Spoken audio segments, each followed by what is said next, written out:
I was fired on a Wednesday. Not laid off. Not let go. Fired. My brother didn't even look at me when he said it. He just kept his eyes on the folder in front of him, tapping his pen against the edge of the table like he was already bored with the conversation. "We've made the decision to let you go," he said. "You're too slow. The company needs people who can keep up." Too slow.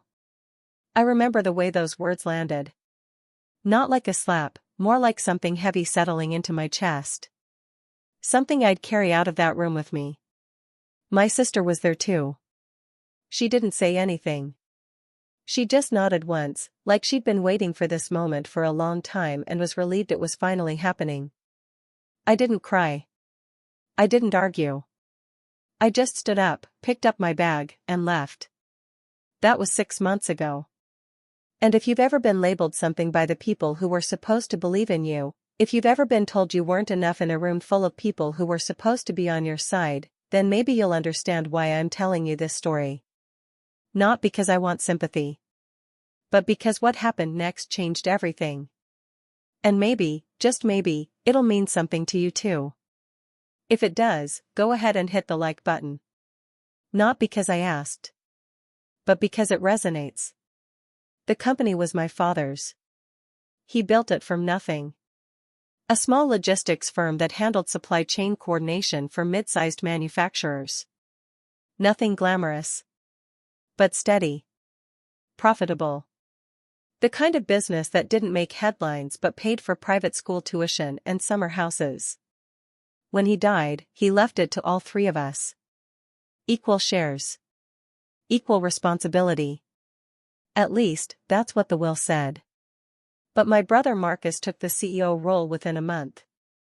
My sister Vanessa became CFO a week after that. They didn't ask me what I wanted. They just moved. And I let them. I took the operations role. The one nobody wanted.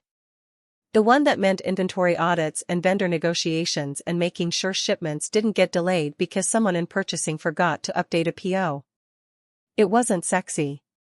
But it mattered. Or at least, I thought it did. Marcus and Vanessa were fast. That's the word people used. Fast thinkers. Fast movers. They made decisions in meetings while I was still processing the question. They interrupted each other, finished each other's sentences, talked over clients with the kind of confidence that made people assume they were right. And maybe they were.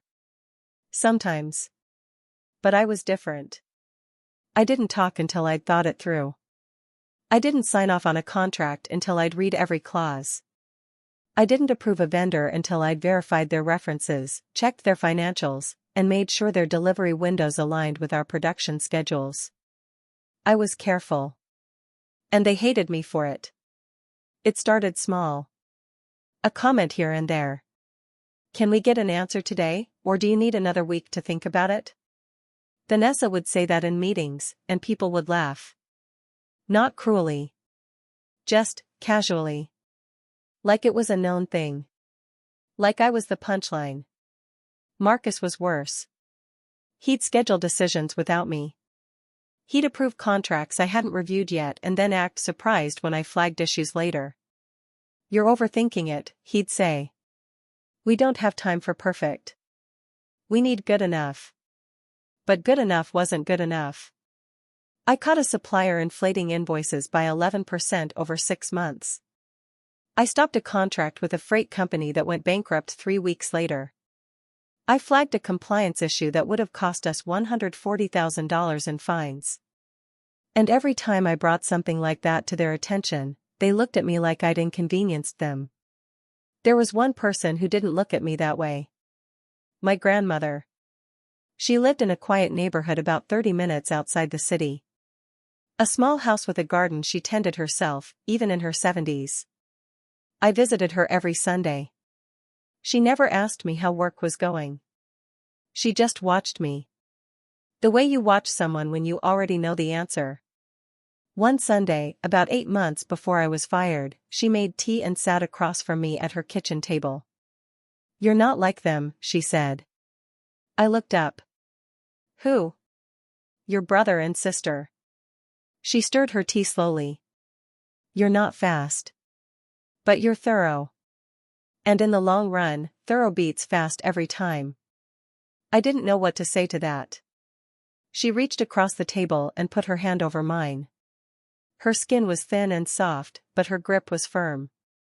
They don't see it yet, she said. But they will. 3 months later, she died. Heart failure. Sudden, but not unexpected. She'd been sick for a while, though she never talked about it. The funeral was small. Family only. Marcus gave a speech about legacy and strength. Vanessa cried, which surprised me. I didn't cry. I just sat there, feeling like I'd lost the only person who'd ever really understood me. A week after the funeral, her lawyer sent me a letter. It was short. Just a few lines. Per your grandmother's instructions, a package has been prepared for you. It will be delivered to your home address within the next 60 days. Do not open it until you are ready. You will know when that is. I read it 3 times. I didn't understand it. But I kept the letter. The package arrived 5 weeks later. A small wooden box. No markings. Just my name on a label. I put it on my desk and stared at it for a long time. I thought about opening it. But something in me hesitated. Like I wasn't ready yet. Like whatever was inside would change something, and I wasn't sure I could handle that change. So I left it. And I went to work. The next 4 months were the hardest of my life. Marcus and Vanessa stopped including me in strategy meetings. They stopped asking for my input. They stopped pretending I mattered. I'd walk into the office and feel invisible. I'd sit in my corner of the operations floor, reviewing spreadsheets and processing orders, and I'd wonder if I'd made a terrible mistake. If I should have been more like them. Faster. Louder. Less careful. Maybe they were right. Maybe I was too slow. The firing happened on a Wednesday, like I said. Marcus called me into the conference room at 10 a.m. Vanessa was already there. She had a folder in front of her. Marcus had his laptop open. Sit down, he said. I sat. We've been talking, Vanessa said. And we think it's time to make some changes. I didn't say anything. Marcus leaned back in his chair. The company's growing. We need to move faster. And honestly, you're holding us back. You're too slow, Vanessa added. You overthink everything. You slow down decisions. You create bottlenecks. I looked at her. I also caught the invoice fraud. And a freight company bankruptcy. And a compliance issue. Those were good catches, Marcus said. But they don't outweigh the bigger problem. Which is? You. He said it so simply. Like it was obvious. Like I should have seen it coming. We're letting you go, Vanessa said. Effective immediately. I felt my throat tighten. You can't fire me, I said. I own 1/3 of the company. Marcus smiled. It wasn't a kind smile. You own shares, he said. But you don't have operational authority. That's in the bylaws. We can remove you from employment. Your shares stay yours. But you're done working here. He slid a folder across the table. Severance details are inside. Sign by Friday. I didn't open the folder. I just stood up. And I left. I didn't go home. I drove to a coffee shop 3 blocks from the office. One of those places with exposed brick and too many people on laptops. I sat in the back corner with a cup of something I didn't drink and stared at the table. Too slow. The words kept circling. I thought about all the times I'd second-guessed myself. All the times I'd stayed late to double-check a contract while Marcus and Vanessa went out for drinks. All the times I'd raised a concern and watched them exchange that look, the one that said, "Here we go again." Maybe they were right. Maybe I didn't belong there.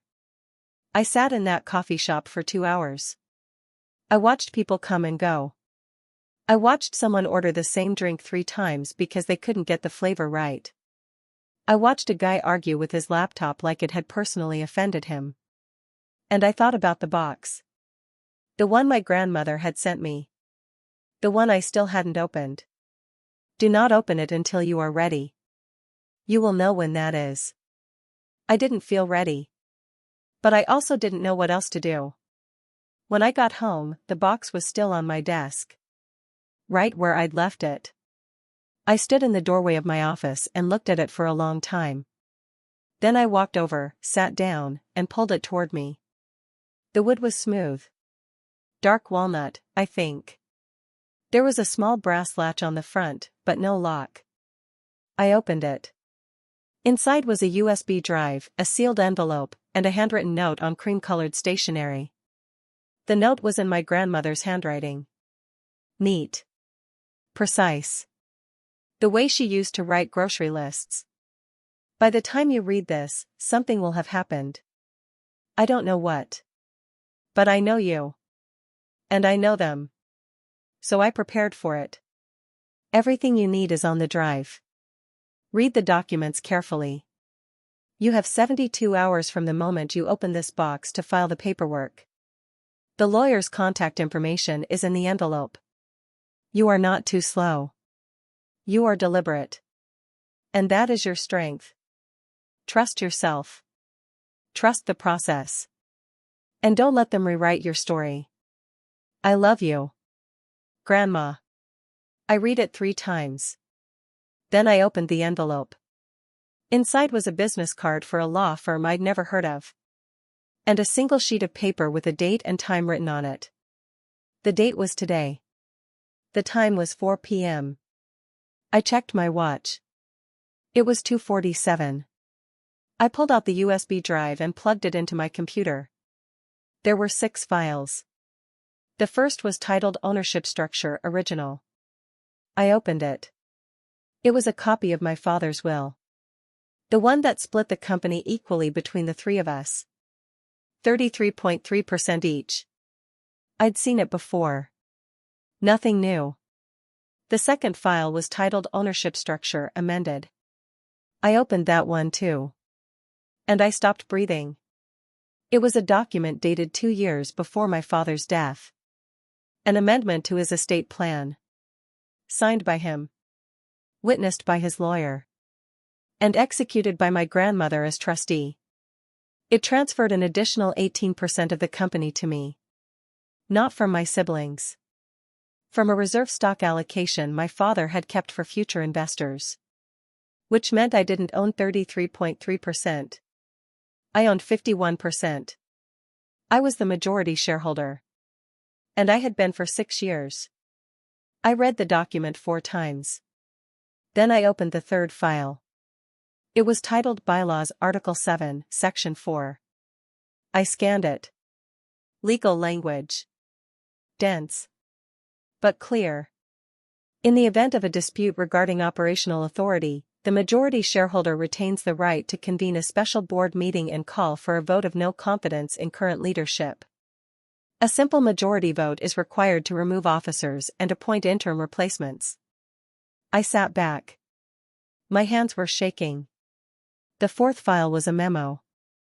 From my grandmother to the lawyer. Dated 3 months before she died. If my granddaughter contacts you, provide her with full support in executing the attached strategy. She will need guidance, but she will not need convincing. She is stronger than she knows. The fifth file was a step-by-step instruction document. How to file the paperwork. How to convene the meeting. What to say. What not to say. The sixth file was a video. I hesitated. Then I clicked it. My grandmother's face filled the screen. She was sitting in her kitchen. The same table where we'd had tea. The same chair. She looked tired. Thinner than I remembered. "Hi, sweetheart," she said. Her voice cracked something open in my chest. "If you're watching this, it means something happened. And I'm sorry I'm not there to help you through it. She folded her hands on the table. Your father loved all three of you. But he knew Marcus and Vanessa were different. He knew they'd move fast. Take charge. Push forward. And he was proud of that. She paused. But he also knew you were the only one who'd protect the company. Not from outsiders. From itself. She leaned forward slightly. So we made a plan. He set aside the stock. I managed the trust. And when the time came, I made sure you'd have what you needed. She smiled. Soft. Sad. You're not too slow, love. You're careful. And careful people see things others miss. She glanced down at her hands. They're going to underestimate you. They already have. But that's their mistake. Not yours. She looked back at the camera. You have 72 hours from the moment you open this box. That's the filing window. After that, the documents expire and you'll have to go through a much longer process. She paused. I know you're scared. I know you're doubting yourself. But I need you to trust me one more time. Her eyes were steady. You are ready. You've always been ready.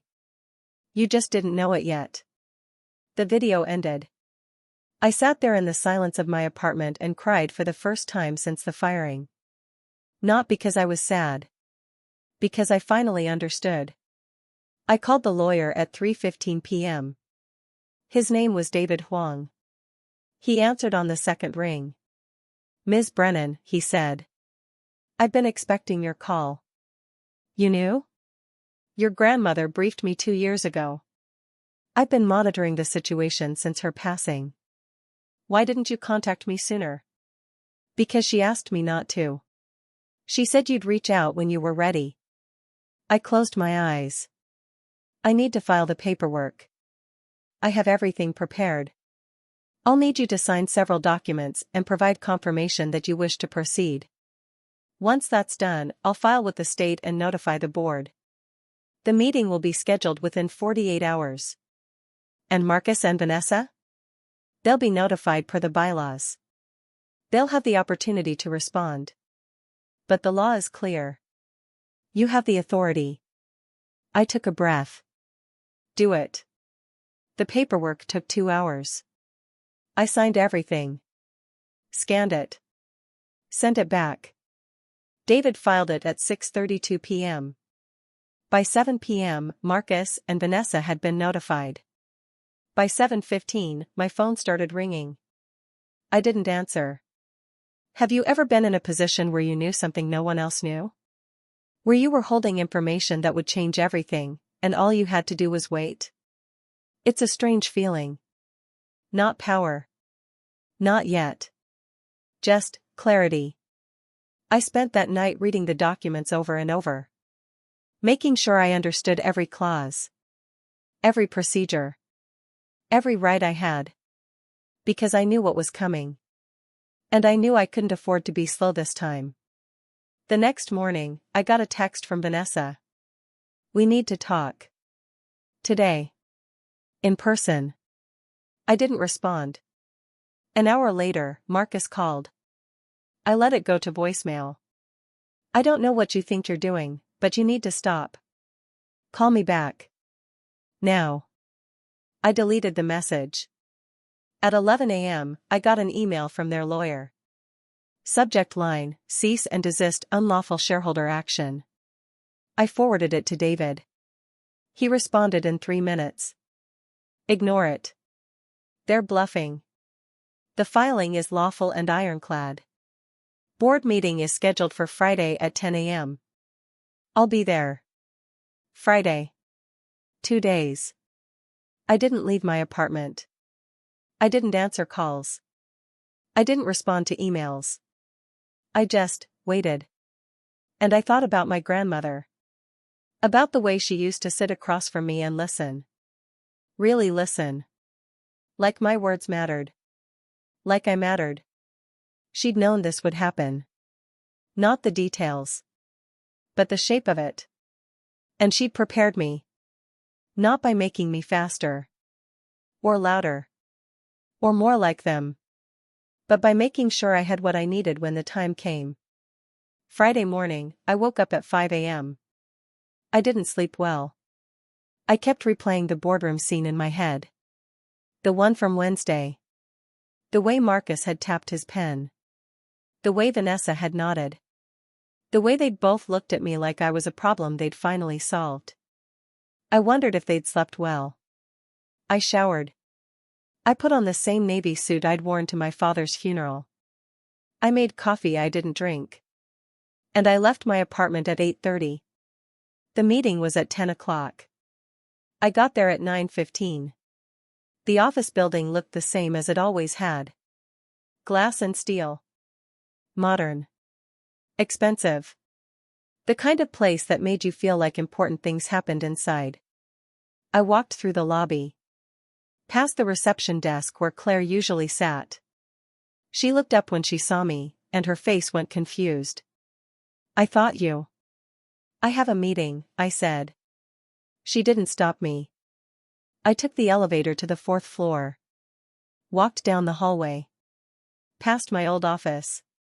Someone had already boxed up my things. The boxes were stacked in the corner, labeled with my name in black marker. I kept walking.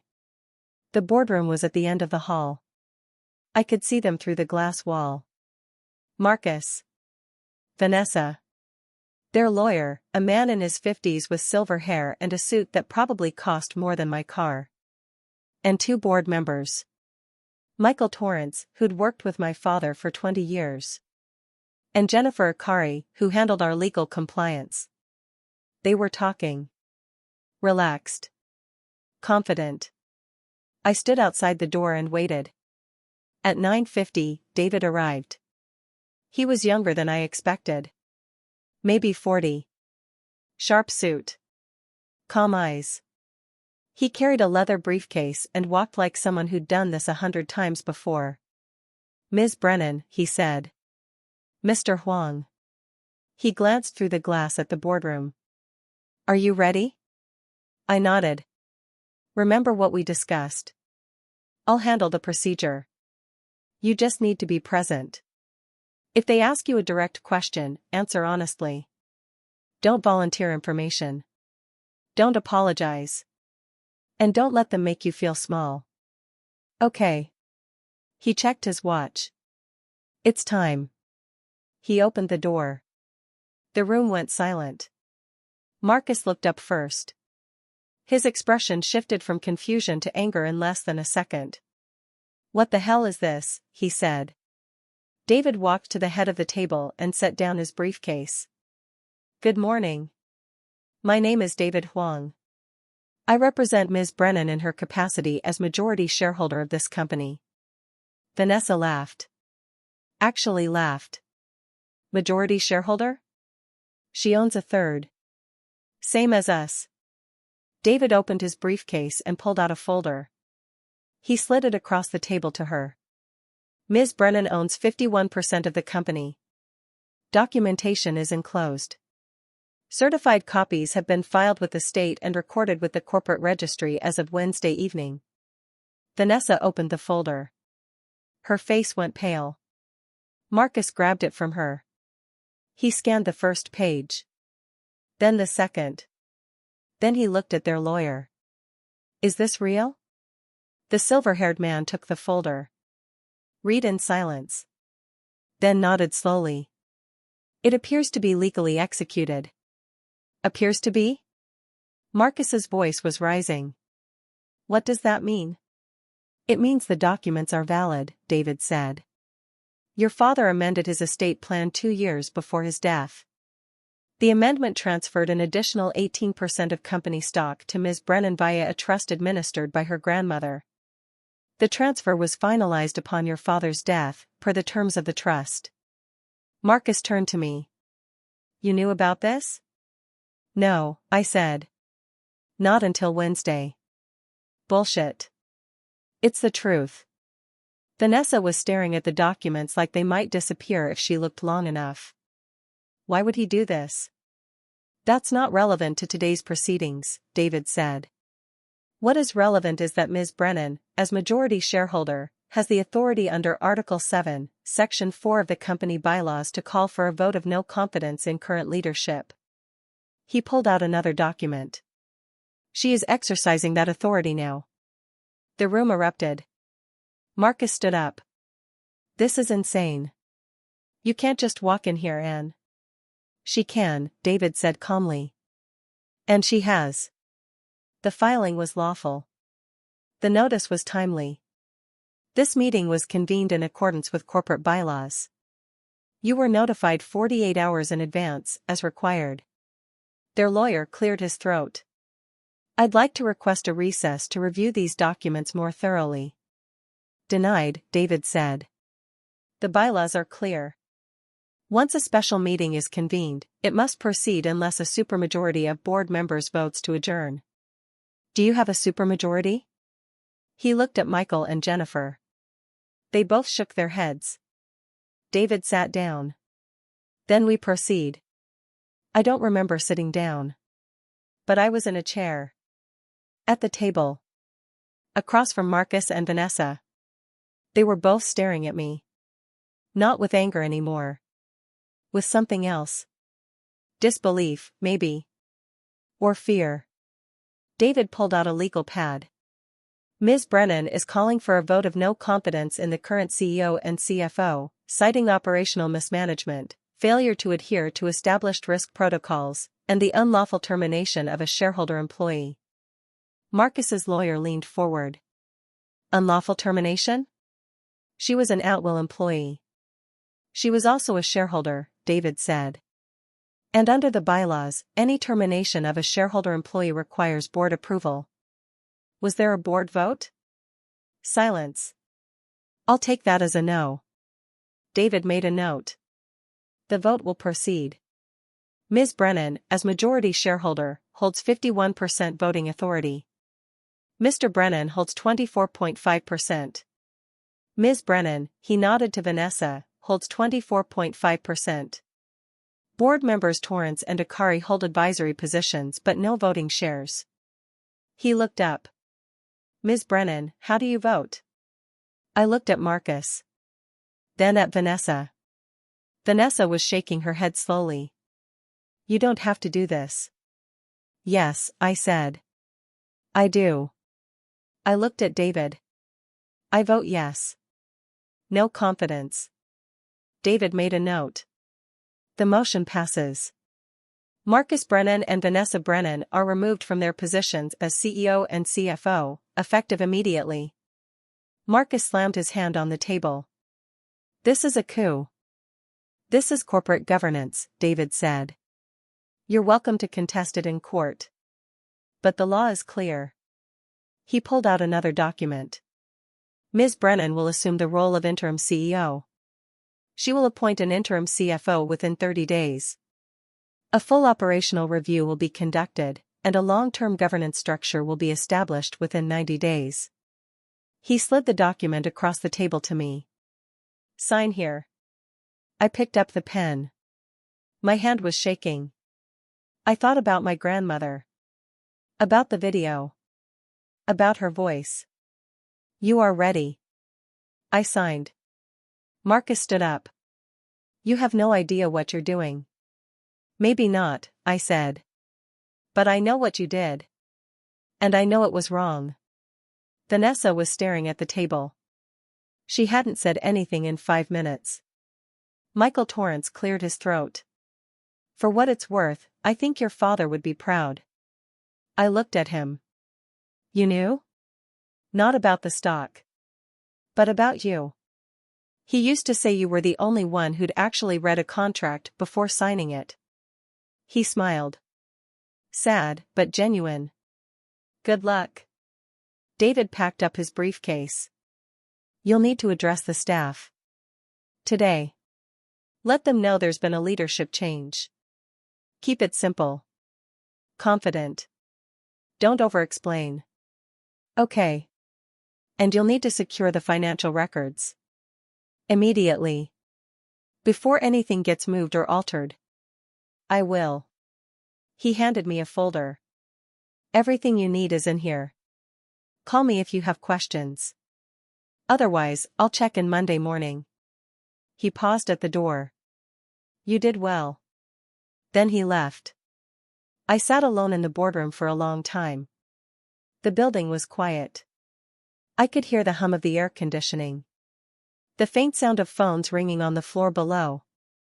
I thought about the last 6 months. The meetings where I'd been ignored. The decisions I'd been excluded from. The moment Marcus had called me too slow. And I realized something. I wasn't slow. I was careful. And there's a difference. Slow means you can't keep up. Careful means you're paying attention. Slow means you're behind. Careful means you see what's coming. My father had known that. My grandmother had known that. And now, finally, I knew it too. I stood up. I walked out of the boardroom. And I went to work. If you've ever been underestimated, if you've ever been told you weren't fast enough, smart enough, bold enough, I want you to know something. They're wrong. Not because you're perfect. But because they're measuring the wrong things. Speed isn't the same as direction. Confidence isn't the same as competence. And being loud doesn't mean you're right. If this story meant something to you, leave a comment. Tell me what label someone gave you that you've been carrying around. You don't have to explain it. Just name it. Sometimes that's enough. The staff meeting happened at 2 p.m. I didn't rehearse. I didn't write anything down. I just walked into the main conference room where everyone was waiting and stood at the front. 43 people. Some I knew well. Some I'd barely spoken to. They all looked confused. Claire from reception was there. So was Dev from IT. Maria from accounting. The entire operations team I used to work with. They were all staring at me like I was a ghost. I took a breath. My name is Elena Brennan, I said. And as of this morning, I'm the interim CEO. The room stayed silent. I know this is sudden. I know some of you heard I was let go earlier this week.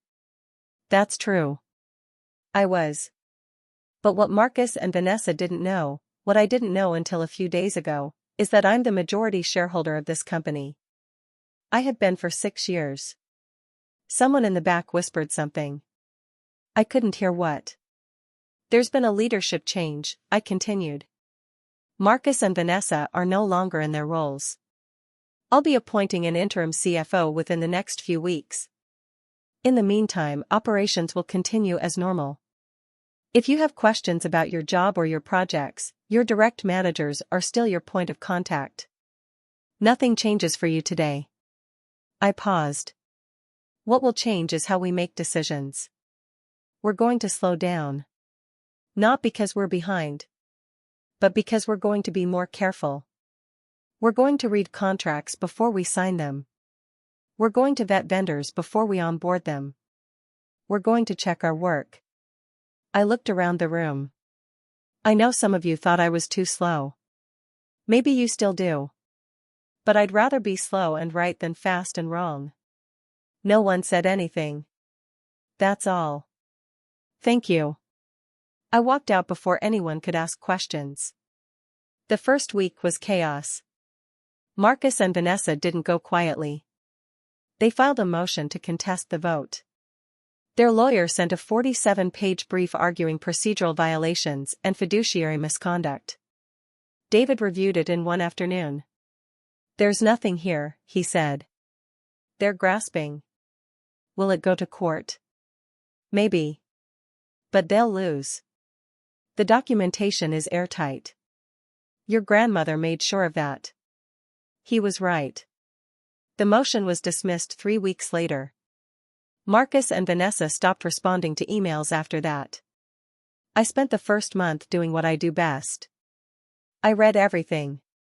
Every contract. Every vendor agreement. Every financial report from the last 3 years. And I found problems. A supplier who'd been overbilling us for 18 months. A freight contract with terms that violated our insurance policy. A marketing agency that had been paid $60,000 for services they never delivered. I fixed them. I renegotiated the supplier contract and recovered $34,000 in overbilled charges. I canceled the freight contract and found a new carrier. I terminated the marketing agency and filed a claim to recover the payment. Within 6 weeks, I'd saved the company $140,000. No one called me slow after that. I promoted Maria to interim CFO. She was careful. Thorough. She double-checked her work. She asked questions before making decisions. She reminded me of me. "Are you sure?" she asked when I offered her the role. "I'm not. I mean, I don't have an MBA or anything." "Do you know how to read a balance sheet?" "Yes." "Do you know how to spot a discrepancy?" "Yes." "Do you check your work before you submit it?" "Always." "Then you're qualified." She took the job. By month 3, the company was running better than it had in years. Revenue was up. Costs were down. Employee turnover dropped by 30%. We landed 2 new clients, both of whom said they appreciated how thorough our onboarding process was. Thorough. Not slow. Thorough. I went to visit my grandmother's grave on a Sunday in late spring. It was a small cemetery on the edge of town. Quiet. Peaceful. The kind of place where you could hear birds. I brought flowers. Tulips. Her favorite. I sat on the grass next to her headstone and told her everything. About the meeting. About Marcus and Vanessa. About the company. About Maria. I told her I wished she could have seen it. And then I cried. Not because I was sad. But because I finally understood what she'd been trying to teach me all along. That being different wasn't a weakness. That being careful wasn't the same as being afraid. That the people who underestimate you are giving you an advantage, even if it doesn't feel like it at the time. 6 months after I became CEO, I got a call from Vanessa. I almost didn't answer. But I did. "Hey," she said. "Hey." There was a long pause. "I've been thinking about what happened," she said. And I wanted to say, "I'm sorry." I didn't say anything. "I don't expect you to forgive me," she continued. "I just wanted you to know that I was wrong. About you. About the way we treated you." "Okay." Another pause. "Are you doing okay?" she asked. "Yeah," I said. "I am." "Good. That's good." She hung up. I never heard from Marcus. A year after I took over, I was sitting in my office late one night, reviewing a contract, when I found something. A clause buried on page 14. A termination penalty that would have cost us $200,000 if we'd signed it. I flagged it. Sent it back to the vendor. Asked them to revise. They did. And I sat there in the silence of my office and smiled. Because I wasn't too slow. I was just paying attention. Here's what I've learned. The people who label you aren't always wrong about what they see. They're just wrong about what it means. Marcus and Vanessa saw someone who hesitated. Who asked questions. Who took time to think things through. And they called it slowness. But my father saw the same thing and called it diligence. My grandmother saw it and called it wisdom. The label doesn't define you. It just reveals what the person doing the labeling values. And sometimes, the people labeling you don't value the right things. I still run the company. It's been 3 years now. We've doubled our revenue. We've expanded into 2 new markets. We've won industry awards for operational excellence and client satisfaction. And we're careful. We read contracts. We vet vendors. We check our work. We're not the fastest company in our industry. But we're one of the most reliable. And in the long run, that matters more. I think about my grandmother every day. About the box she left me. About the video. About the way she looked into the camera and told me I was ready. She was right. I was ready. I just didn't know it yet. And maybe you're in that place right now. Maybe you've been labeled. Dismissed. Underestimated. Maybe someone told you that you're too slow, too quiet, too careful, too much, or not enough. Maybe you're sitting there wondering if they're right. Let me tell you something. They're not measuring what matters. Speed doesn't mean you're going in the right direction. Confidence doesn't mean you're correct. And being overlooked doesn't mean you're invisible. It just means they're not paying attention. But you are. And that's your strength. If this story resonated with you, if you've ever been the person in the room who saw what others missed, do me a favor. Hit the subscribe button. There are more stories like this. Stories about people who were underestimated and proved everyone wrong. Not through revenge. Not through drama. But through competence, patience, and quiet strength. And maybe your story is one of them. If you want to share it, leave a comment. Tell me what happened. Tell me what label they gave you. Tell me how you proved them wrong. Or tell me you're still working on it. Either way, I see you. And I know what you're capable of. Even if they don't. My grandmother used to say that the world needs fast people and slow people. Bold people and careful people. People who charge ahead and people who check the map. She said the trick wasn't to be one or the other. It was to know which one you are. And to stop apologizing for it. I'm careful. I'm thorough. I'm deliberate. And I'm not too slow. I'm just paying attention.